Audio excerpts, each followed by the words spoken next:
Hello दोस्तों, welcome back to our channel जहां पढ़ाई होती है फ़न के साथ। आज हम स्टार्ट कर रहे हैं क्लास 8th जियोग्राफी का chapter number 2, land, soil, water, natural vegetation and wild life resources. ये चैप्टर थोड़ा बड़ा ज़रूर है, लेकिन हम इसको आसान और इंटरेस्टिंग बना देंगे। तो आइए स्टार्ट करते हैं। सबसे पहले बात करते हैं लैंड की, यानी कि ज़मीन की बात करते हैं। लैंड एक बेसिक नेचुरल रिसोर्स है। हम इस पर घर बनाते हैं, खेती करते हैं, इंडस्ट्रीज़ लगाते हैं और ट्रांसपोर्ट भी होता है इस पर। तो बहुत सारे लैंड के यूजेस भी हैं। सबसे पहले देखिए, लैंड क्या है? इम्पोर्टेंट नेचुरल रिसोर्स है। इम्पोर्टेंट नेचुरल रिसोर्स है। और एक फैक्ट है कि 30% जो टोटल एरिया है अर्थ सरफेस का, ठीक है, 30% टोटल एरिया जो अर्थ सरफेस का है और उसके सारे पार्ट्स स्मॉल परसेंटेज में है, वो जो है वो नॉट हैबिटेबल है। इसका मतलब ये है कि टोटल लैंड एरिया का सिर्फ 30% पर ज़मीन है, बाकी सब पानी है, वाटर है। और इस लैंड का भी सिर्फ हैबिटेबल जो पार्ट है वो कुछ ही परसेंटेज यहाँ पे रह सकते हैं। अब हम आगे देखेंगे कि लैंड का इस्तेमाल क्या होता है। इस पिक्चर में आप ध्यान से देख सकते हैं कि कितने वेज से, in how many ways the land has been used in the above picture. कितने तरीके से लैंड का इस्तेमाल करा गया है। फॉरेस्ट भी देखने को मिल रहा है, बिल्डिंग्स भी देखने को मिल रही हैं, रोड्स भी देखने को मिल रहे हैं, ग्राउंड्स भी देखने को मिल रहा है और यहाँ से रिवर भी हमें देखने को मिल रहा है दोस्तों। अब बात करेंगे लैंड के यूज़ की। अब देखिए, जैसे क्लियरली यहाँ पे मेंशन है कि लैंड को यूज़ किया जाता है डिफरेंट पर्पसेस के लिए। अब बहुत सारे ज़रूरतों के लिए लैंड को इस्तेमाल किया जाता है, जैसे एग्रीकल्चर, खेती बाड़ी, जंगलात के लिए, फॉरेस्ट्री, माइनिंग, खदान के लिए, बिल्डिंग हाउसेस, घर बनाने के लिए, रोडें बनाने के लिए और इंडस्ट्रीज़, बड़ी बड़ी इंडस्ट्रीज़ बनाने के लिए, फैक्ट्रीज़ बनाने के लिए, है नहीं। ये कॉमनली जो है लैंड का इस्तेमाल है दोस्तों। अब देखिए, बहुत सारे और भी फैक्टर्स हैं, बहुत बहुत सारे और भी फिजिकल फैक्टर्स हैं, जैसे कि टोपोग्राफी है, किस तरीके का ज़मीन है, सॉइल कैसी है, क्लाइमेट कैसा है वहाँ का, मिनरल्स कैसे हैं और पानी है या नहीं। ह्यूमन फैक्टर्स भी यहाँ पे, जैसे कि पॉपुलेशन, टेक्नोलॉजी किस तरीके की है, वो भी डिटरमाइन करता है लैंड के पैटर्न का। तो जैसे कि मैंने आपको बता दिया कि लैंड किस तरीके से यूज़ किया जा सकता है। अब देखिए, लैंड के बारे में अगर आगे हम बात करें तो इसकी ऑनरशिप के बारे में, कि ये ज़मीन किसकी है। जैसे प्राइवेट लैंड होता है और कम्युनिटी बेस्ड भी होता है और गवर्नमेंट की भी लैंड है नहीं। तो प्राइवेट लैंड वो लैंड होता है जो किसी इंडिविजुअल का हो, है नहीं। मैंने कोई ज़मीन खरीदी है तो वो लैंड हो गई प्राइवेट। और चार लोगों ने, एक सोसाइटी ने मिलके खरीदी है, एक कम्युनिटी ने अगर मिलके खरीदी है, तो उसको हम बोलते हैं कम्युनिटी लैंड। एक्सीलेंट। अब देखो दोस्तों, जो लोग हैं और उनकी जो डिमांड्स हैं वो तो बढ़ती रहेंगी, लेकिन उतना तो एरिया भी नहीं है, लैंड एरिया भी नहीं है नहीं। तो हमें मैनेजमेंट करना है। अब देखिए, यहाँ पे चेंज कैसे हुआ लैंड का यूज़ में। पहले पिक्चर में देखिए किस तरीके से खेती बाड़ी होती है यहाँ पे, और यहाँ पे झोंपड़ियाँ हमें देखने को मिलती हैं, है नहीं। मैं मार कर लेता हूँ, खेती बाड़ी है, कच्चा रास्ता है, झोंपड़ियाँ हैं, माल मवेशी जाते हैं चरने के लिए, पेड़ पौधे भी देखने को मिलते हैं और टावर आवर कुछ देखने को नहीं मिलता है। फिर धीरे धीरे चेंज आने लगा, मोबाइल टावर एस्टैब्लिश हुए और ये पहले झोंपड़ियों होती थी, तो फिर थोड़े कच्चे हाउस, हट से कच्चा हाउस हुआ, है नहीं, कच्चे कच्चे हाउस आने लगे। और पहले इंसान यहाँ पे जो है कैटल्स का यूज़ करता था, माल मवेशी का यूज़ करता था, खेत को खोदने में और बाकी फसल जो है उगाने में, है नहीं, और इंसान हल का इस्तेमाल करता था। लेकिन यहाँ पे ट्रैक्टर आ चुका है, यहाँ पे डबल स्टोरी मकान बनने लगे हैं और रोड भी पहले के मुकाबले में थोड़ा हमें चौड़ा देखने को मिल रहा है और साफ देखने को मिल रहा है। लेकिन पेड़ जो है, पेड़ हमें इसमें कम देखने को मिल रहे हैं। अब तीसरी पिक्चर की बात करें तो ये वही जगह है जहाँ पे अब छोटी छोटी कारें चलने लगी हैं और बसें चलने लगी हैं और ट्रैफिक लाइट्स भी यहाँ पे आ गई हैं, सिग्नल भी देखने को मिल रहा है और बिल्डिंगें बड़ी हो गई हैं और पेड़ ना के बराबर देखने को मिल रहे हैं और खेती बाड़ी भी हमें कम ही देखने को यहाँ पे मिल रही है दोस्तों। अब चौथे जो इसमें देखें हम पिक्चर में, तो इसमें देखिए बिल्डिंग्स पूरी बन चुकी हैं, है नहीं, उसके बाद ट्रैफिक लाइट्स, और ना ही अब इधर खेती हो रही है, अब पार्क्स भी बने हैं यहाँ पे, है नहीं, और मल्टी स्टोरी बिल्डिंग्स हमें देखने को मिल रही हैं। तो इसी को कहते हैं change in land our time. और ये हकीकत में होता है। आप अपने पिताजी को, अपने दादाजी को पूछना कि जिस भी जगह पे आप रहते हो तो पहले वो कैसा था और वक्त के साथ साथ क्या चेंजेस आई, तो आपको क्लियरली मेंशन हो जाएगा। तो ये कितना एक ब्यूटीफुल सा टॉपिक था। अब कंजर्वेशन ऑफ लैंड रिसोर्स दोस्तों, आप देखिए किस तरीके के से हम ये जो लैंड रिसोर्स है, ज़मीनी हमारे पास एक ज़रिया है, इसको हम कैसे बचा सकें। अब देखो, growing population and ever growing demand, population grow करेगी तो डिमांड भी होगी, है नहीं। तो इससे लार्ज स्केल पे हमें लैंड भी चाहिए, लेकिन अब घर बनाने हैं, पॉपुलेशन बढ़ रही है, तो फॉरेस्ट का क्या हो रहा है, डिस्ट्रक्शन हो रहा है, डिफॉरेस्टेशन हो रहा है, पेड़ काटे जा रहे हैं, रोड खुले बन रहे हैं, 2 वे 4 वे, पता नहीं 6 वे 8 वे कितने वे। तो इससे क्या हो रहा है, पेड़ काटे जा रहे हैं, ठीक है। और इससे पेड़ जब काटेंगे, नेचुरल रिसोर्स को हम यहाँ पे लॉस कर रहे हैं, ठीक है। तो इससे हमें बहुत सारे बीमारियों का और एग्जिस्टेंस का भी, यहाँ पे सर्वाइवल का भी बहुत ही खतरा महसूस हो रहा है। अब देखिए दोस्तों, यहाँ पे सॉइल की हम बात करेंगे। जो एनिमल है, पेड़ काटे जाएंगे तो उनके नेचुरल हैबिटेट का भी लॉस होगा यहाँ पे, है नहीं। अब सॉइल पे बात करेंगे। अब देखिए, सबसे पहले जो ज़मीन की ऊपर की लेयर जो प्लांट्स को ग्रो करने में हेल्प करती है, ठीक है, सॉइल फॉर्मेशन होता है रॉक्स का ब्रेकडाउन, जिसे वेदरिंग कहते हैं दोस्तों, ठीक है, जिसे क्या कहते हैं, वेदरिंग। अब सॉइल क्या है, थिन लेयर है, ठीक है, thin layer of granny substance covering the surface of the earth, इसी को हम सॉइल कहते हैं, ठीक है। अब देखिए, जो लैंड फॉर्म्स हैं वो डिटरमाइन करते हैं कि ये सॉइल का टाइप क्या है, ठीक है। ये ऑर्गेनिक मैटर से बनी होती है, मिनरल से बनी होती है और वेदर्ड रॉक से बनी होती है। अब देखिए, ये तब होता है जब एक प्रोसेस वेदरिंग का चलता हो और राइट मिक्स ऑफ मिनरल, जब इसमें मिनरल्स मिक्स होते हैं, ऑर्गेनिक मैटर, तभी सॉइल को हम कहते हैं कि ये सॉइल फर्टाइल है, तभी इसमें पैदावार हो सकती है। अब यहाँ पे देखो, लैंडस्लाइड आजकल हम देख सकते हैं, जैसे जम्मू कश्मीर के डिस्ट्रिक्ट रामबन में कितना लैंडस्लाइड हुआ, किस तरीके से हालात ख़राब होती हैं। तो स्लाइड के बारे में हम यहाँ पे आपको बताने वाले हैं कि ये लैंड स्लाइड क्या होता है।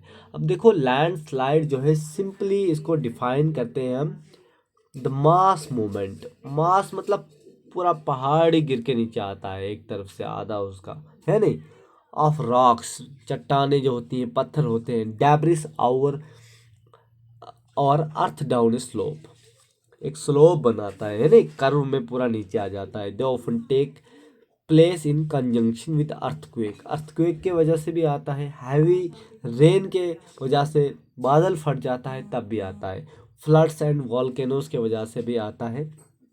अब देखिए, a prolonged spell of rain can cause heavy landslide, तो जैसे ही इस बारिश के वजह से भी हैवी लैंडस्लाइड हमें देखने को मिली है। Can block the flow of river for quite some time, और इसके वजह से कितना कुछ हमें झेलना पड़ रहा है, रोड्स बंद होनी, कितना नुकसान भी हमें देखने को मिलता है। और ये सब ज़्यादा होता है कहाँ पे होता है, हिली टेरेन में, है नहीं, हिली एरियाज में। और इसको हम नेचुरल डिज़ास्टर भी कह सकते हैं और कहते हैं। अब देखिए केस स्टडी इसके बारे में जानेंगे कि मैसिव लैंडस्लाइड एक और हुआ था जिसने पंगी विलेज को हिट किया था near Reckong Peo in Kinnaur district of Himachal Pradesh, और जिसमें and damage 200 metre stretch of old Hindustan Tibet road. तो 200 मीटर रोड भी यहाँ पे देखो इन्होंने कहा है कि डैमेज हुई थी। NH-22, और ये लैंड स्लाइड जो है इसको ट्रिगर किया था इंटेंस ब्लास्टिंग एट पंगई विलेज। तो ब्लास्टिंग की वजह से भी ये होता है। और अगर हम ब्लास्ट करते हैं, ठीक है, तो जो वीक जोन होता है, स्लोप होता है, उसको कोलैप्स कर जाता है, वो गिर जाता है, और जिसके वजह से इंटेंस डैमेज हमें देखने को मिलता है रोड में और आसपास के गाँवों में, है नहीं। तो पंगी विलेज जो है कम्प्लीटली जो है वैकेट कर दिया ताकि फ्यूचर में अवॉइड की जाए लॉस ऑफ लाइफ, है नहीं, जानी नुकसान भी हो सकता है। अब देखिए यहाँ पे क्या है, मिटिगेशन मैकेनिज्म। अब देखेंगे कि ये मिटिगेशन मैकेनिज्म क्या चीज़ है। अब देखिए, advancement in scientific techniques has empowered us to understand what factors cause landslide. अब फैक्टर्स लैंडस्लाइड जो काज करते हैं, साइंटिफिक टेक्निक से हम इसको पता करते हैं और कैसे इसको मैनेज करते हैं। कुछ मिटिगेशन टेक्निक्स जो हैं वो इस तरीके से यहाँ पे इन्होंने नीचे दी गई हैं, जैसे हाजर्ड मैपिंग, जहाँ पे ये ऐसे एरियाज होते हैं प्रोन टू लैंडस्लाइड, इन एरियाज को हम अवॉइड करते हैं बिल्डिंग सेटलमेंट्स के लिए ताकि जानी नुकसान ना हो। और कंस्ट्रक्शन ऑफ रिटेंशन वॉल हम यहाँ पे बनाते हैं ताकि जो है लैंड स्लिप ना करे, ठीक है। उसके बाद इंक्रीज इन द वेजिटेशन। अब देखो पेड़ पौधे ज़्यादा लगाएंगे तो रूट्स मिट्टी को होल्ड करते हैं और इससे भी लैंडस्लाइड रुक सकता है। और जो सरफेस है ड्राइनेज का वो कंट्रोल करता है, वर्क को कंट्रोल करता है, मूवमेंट को, लैंडस्लाइड को, विद रेन वाटर और स्प्रिंग के फ्लो से, प्रॉपर अगर ड्राइनेज सिस्टम भी होगा तो। अब सॉइल प्रोफाइल को यहाँ पे समझेंगे।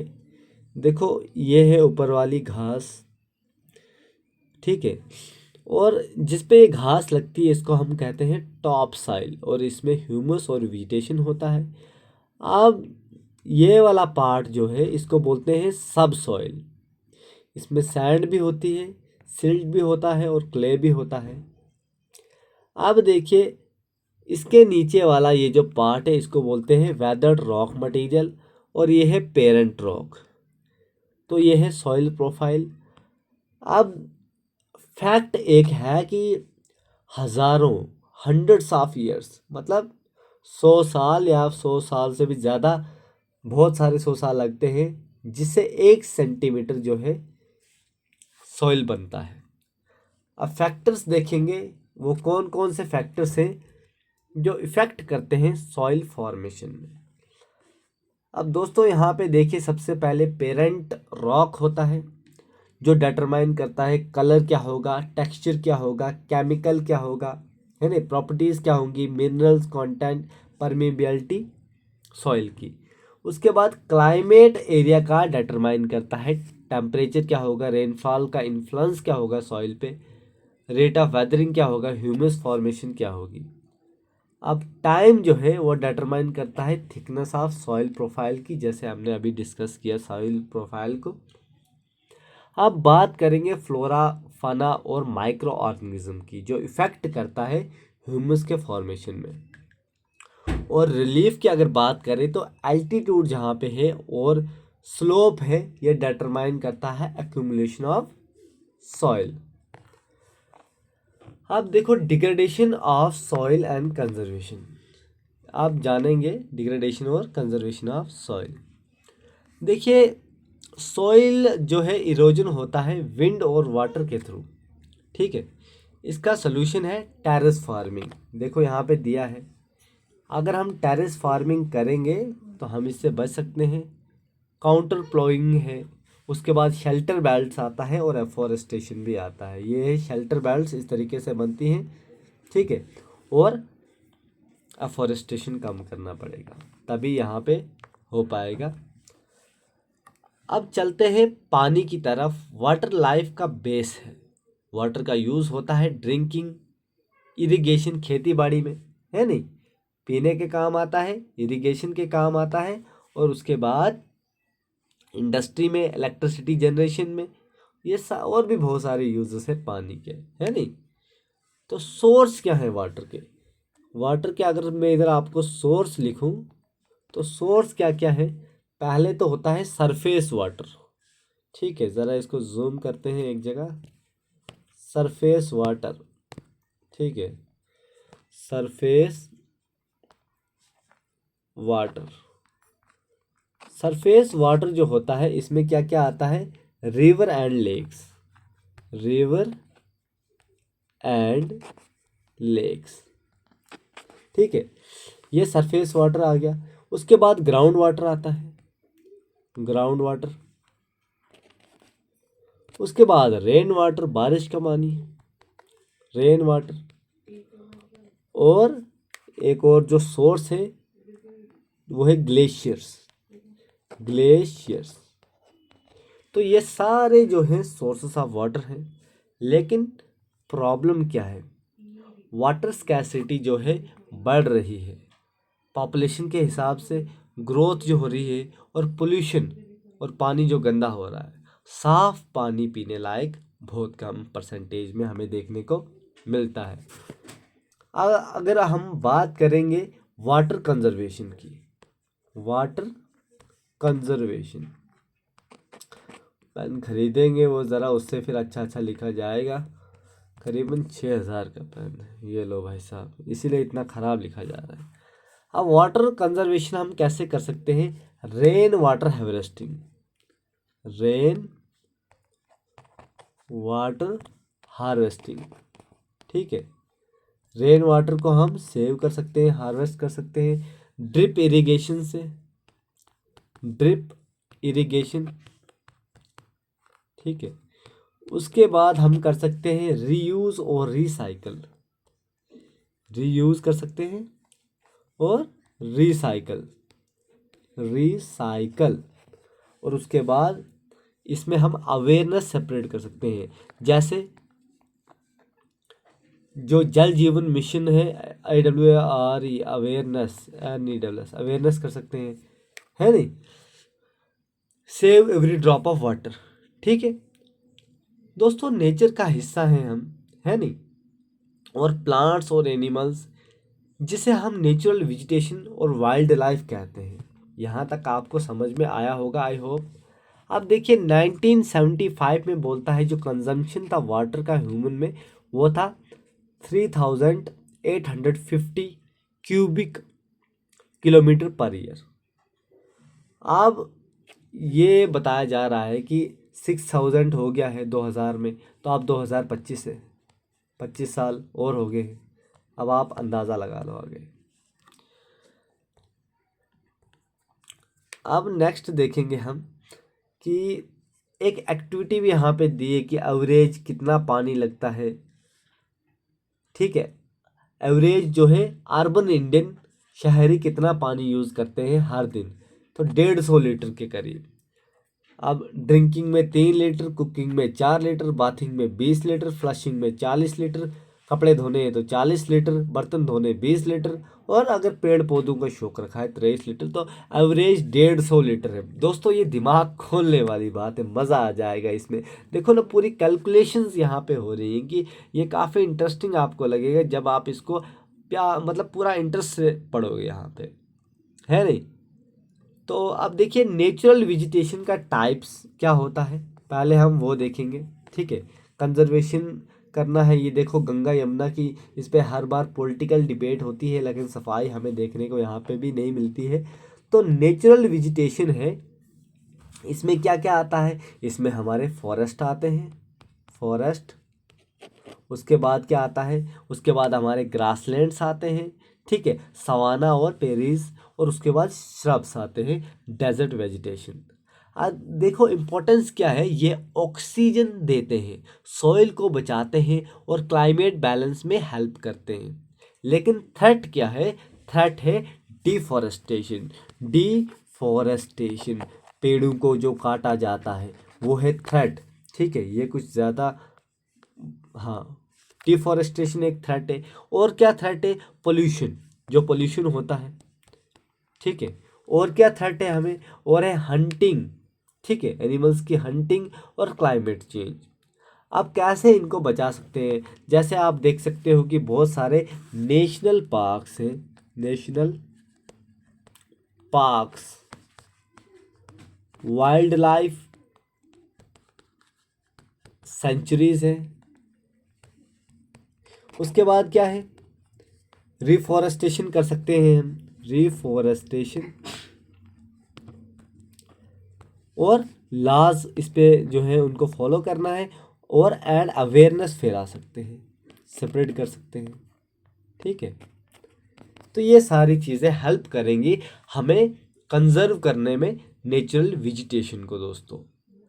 तो दोस्तों आज हमने पढ़ा लैंड, सॉइल, वाटर, वेजिटेशन और वाइल्ड लाइफ के बारे में, कितने इंपॉर्टेंट और इंटरकनेक्टेड हैं ये सब।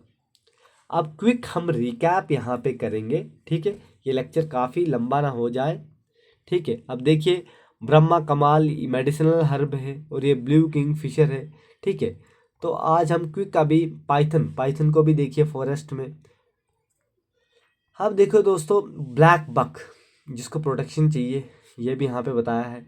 और कैलिफोर्निया की आग भी यहाँ पे एकदम साफ साफ दिखा दी है, काफ़ी न्यूज़ें आपने इसके बारे में भी पढ़ा होगा। तो ये सारा क्या है, डिफोरेस्टेशन का दिखाया है। और चीताल्स, चीतल्स का हर्ड यहाँ पे दिखाया है, एलिफेंट्स का हर्ड दिखाया है, काजीरंगा नेशनल पार्क, और ये नेशनल पार्क है आसाम में दोस्तों। अब देखिए ज़रा रिकैप करते हैं, क्विक रिकैप हम इसका करते हैं कि जो लैंड है ये लिविंग्स के लिए है, लिविंग के लिए, लिविंग्स नहीं, लिविंग के लिए है, फार्मिंग के लिए है और इंडस्ट्रीज़ के लिए है। सॉइल किसके लिए है, प्लांट की ग्रोथ के लिए है।